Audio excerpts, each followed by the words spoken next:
Tim penyidik dari Seksi Pidana Khusus Kejari Prabu Muli yang diketuai Kasipitsus Rudi Firmansyah Selasa siang menggeledah kantor Dinas Sosial Kota Prabu Muli terkait dugaan kasus korupsi kegiatan elektronik warung gotong royong.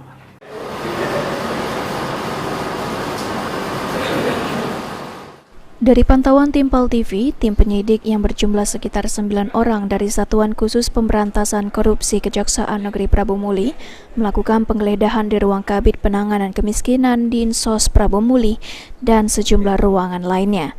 Kepala Kejaksaan Negeri Prabu Muli Roy Riyadi melalui Kasih Intel Ridho Syahputra usai melakukan penggeledahan mengatakan bukan hanya kantor Dinsos Prabu Muli yang diperiksa tim penyidik pada hari ini, namun ada lokasi lain yakni rumah salah satu kabid.